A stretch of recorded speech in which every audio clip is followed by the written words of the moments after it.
Are you a nurse? Then Alberta is looking for you. Okay, so internationally educated nurses who are seeking for license in Alberta must meet certain requirements if you want to go through this pathway. Okay, and here are some of the requirements I'm going to provide for you, and then please make sure you stick around because you're going to go to my laptop as usual so that I could teach you how to navigate the website. Okay, the first thing is your educational equivalency. Okay, you need to ensure that your nursing education is equivalent to the Canadian standard. All right, this may involve an assessment, not may, it will involve an assessment by the National Nursing Assessment Service, okay, which is known as NNAS. All right, and completion by any required educational upgrading if possible. All right, now the second thing that we must do is the nursing registration. You have to apply for the registration with the College and Association of Registered Nurses of Alberta, which is known as CANA, or the depending on your nursing category. So this is something that you want to be very sure of. You would have to get a criminal record check. All right, so you have to provide a clear criminal record check from both your home country and Canada. All right, another thing that you must do is to undergo a competency assessment for internationally educated nurses to evaluate your clinical skills. All right, this is very, very important. Okay, you also have to submit an application to NNAS. Remember, I mentioned NNAS, and have your educational and professional credentials verified. It's very important that they do that. Okay, so another important thing is to obtain professional liability insurance coverage.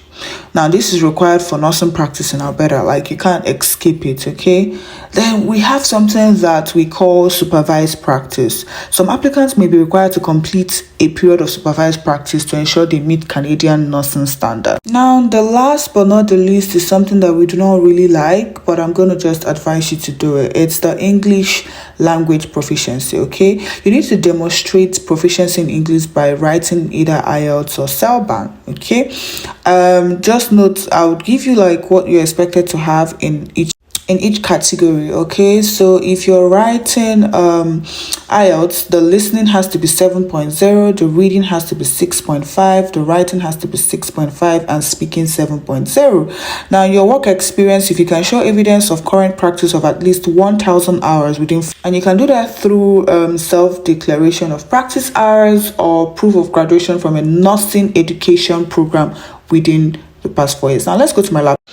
Okay guys, so before I go into like the whole process as to how you can apply, I just want you to know this. Okay, the government of Alberta is addressing the increasing need because every province needs a nurse or a healthcare professional. Okay, so now the government of Alberta specifically has invested $11 million, okay, in nurse bridging programs for internationally educated nurses. All right, so this funding will create 1,221 additional spaces at post-secondary institutions, enabling these nurses to complete the necessary programs for certification in Alberta if that applies to you. Okay, now this initiative includes the creation of 848 new registered nurse pathway seats. 848, guys, did you hear that? And 373 new licensed practical nurse seats over 3 years. Now the goal for Alberta is to facilitate the integration of internationally educated nurses into Alberta's communities to meet the growing demand for healthcare professionals. Why I like this is because Alberta is also a very great province, and the cost of living is not as expensive as Toronto and BC. Okay, so it is where you're going to like enjoy yourself. Okay, you're going to grow, you're going to network, you're going to like at least make good money. Now the College of Registered Nurses of Alberta supports this investment, and eligible nurses can receive up to $30,000 over 5 years to offset the cost of their education. Remember, this is not for the program itself, but these are for people who want to go through the nursing route in terms of like they don't have like a nursing degree, so this applies to you. Now let's focus on folks who have a nursing degree. All right, now internationally educated nurses applying for registration. Okay, now you need to note this, that to work or accept employment in Alberta of Canada, licensed practical nurses must have registration and a valid practice permit from the College of Licensed Practical Nurses of Alberta. And guys, please let me state this, any video I make, I always put a link in the description of that video, so always go through the description of any video I post. You will see the links that I talked about. So for this video as well, all I'm showing you on my screen, I'm going to put the link for you in the description. Okay, so you need to look at this link when I'm done and start your process immediately. Okay, now so the registration requirements, like I've told you, I listed the requirements for you. Okay, you will have to meet the requirements of being actively engaged in practice, which is the 1,000 hours that I talked about, and within the last 4 years, and then the English language proficiency. Okay, you have to download the policy documents, that's the declarations and registration requirements. You have to download the actively. So we're just going to look at it and see what it looks like, so that when you're tapping on them, you're not like, okay, this is the right thing to do. Okay, so here is the College of Licensed Practical Nurses of Alberta, and this is how the declarations and registration requirements look like. Okay, so you have to go through them. All right, so these are what you need to submit. Okay, so you must submit the registration form and fee. There's a fee obviously for registration. You have to submit 2 forms of valid non-expired ID with your legal name. So this can include your birth certificate and your passport. Okay, it could also include your driver's license. It could also include your citizenship card or certificate. That's if you're already in Canada and you came into Canada maybe through the student route, but you haven't become a registered nurse yet, then you can, and you're a citizen, you can submit your citizenship card. Or if you're a PR and you're a nurse but you haven't transitioned, this is an opportunity for you as well. Now I'm going to address some things, because most people come and say, oh Summer, what if I'm married and I changed my name and my birth certificate is different, yada yada, has a different name, yada yada yada? I would say that you should get an affidavit, a sworn affidavit. Okay, if you need one, you can send me an email with a subject line sworn affidavit. Okay, and we'll take it from there. All right, so you can upload birth certificate and passport. All right, not everyone has a driver's license. Maybe if you do, then you could do your passport and driver's license. Okay, that's the easiest document to get. All right, and 3D card, these are basically for folks in Canada, so you don't want to bother yourself about it. Now you have to submit verification of registration form from Canadian regulatory bodies for which the applicant is currently or formerly registered. Okay, so now you have to provide evidence of having, this is your criminal record. You have to do this, you have to submit it through this. Okay, like I also mentioned, these are like basically things that I've mentioned, but they want you to read it. Okay, declaring good character, declaring fitness to practice, general registration. Okay, so they just want you to, and you have to read through this. Okay, now there are currently 2 ways to apply to the CLPNA as an internationally educated nurse. Option A, you apply directly to the CLPNA, and option B, you apply to the National Nursing Assessment Service first and then apply to CL. So it's up to you.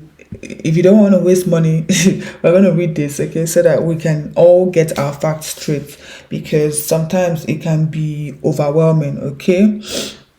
Now, if you want to go through option A of applying directly to CLPNA, to be considered for this registration, the internationally educated applicant must provide, the additional requirements, okay? And you have to provide an education credential assessment report. Now, there are multiple options for obtaining these reports, okay? And here you're going to see them, all right? An enhanced report from the Education Credential Assessment Service used to provide. They know what to do. Just apply to them. Now, you need to submit verification of registration, okay? You need to provide evidence of that 1,000 hours I told you guys about.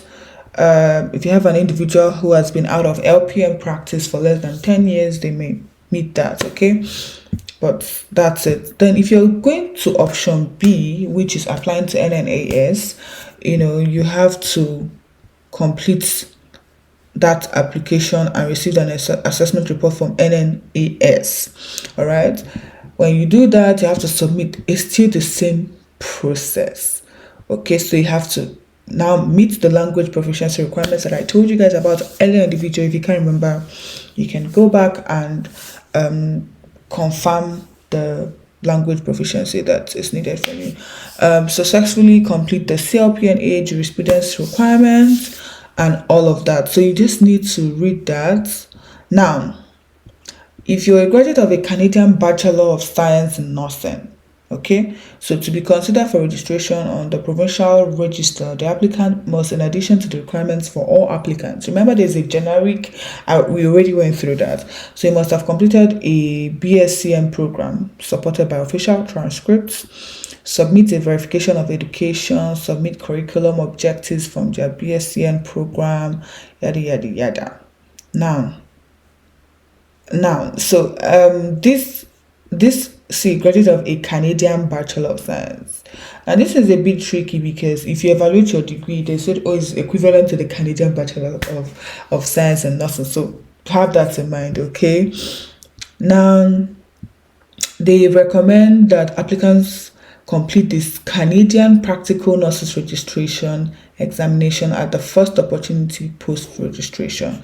Okay, so this is where you now see other things that you need to get, okay? So you need to submit a letter of support from your employer or post-secondary institution identifying the purpose of the courtesy registration request. So I'm not promising, but I could get you guys a sample of courtesy registration request, okay? That's what they need.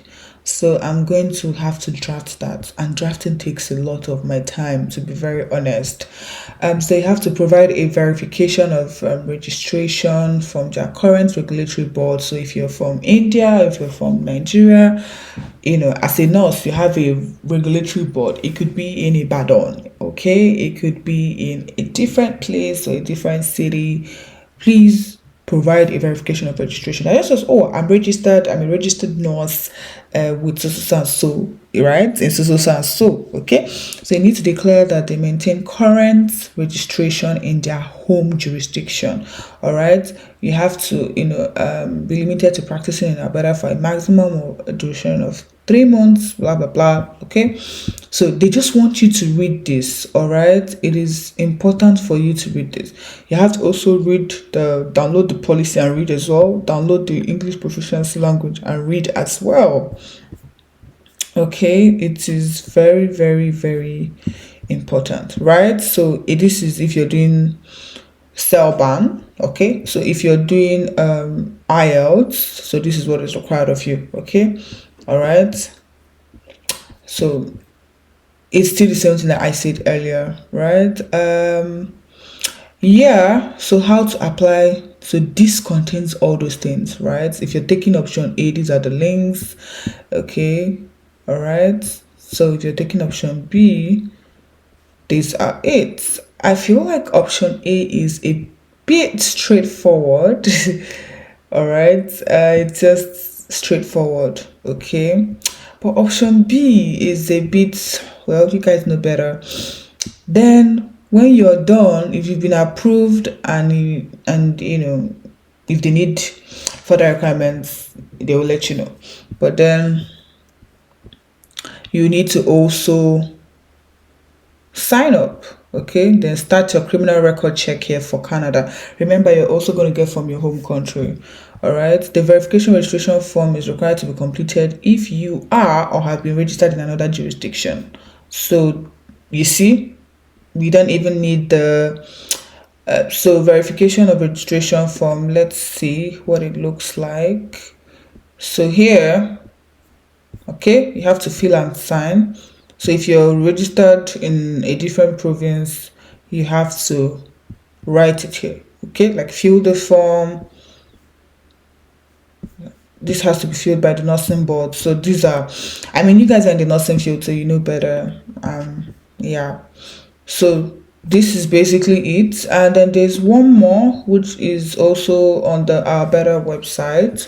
This is where you see the fees and all the other information that you need. Okay, so always just relate to the one that applies to you. Okay, right, so that's basically it, guys, and I'm gonna be bringing more opportunities like this, and I pray that you all get into Canada swiftly, no problems and all of that. Anyways, enough of my talk. Please let me know when you start your process and how it has been for you. And I wish you all the best of luck, to every immigrant, to every nurse who is also trying to take this pathway. All right, guys, see you in the next video.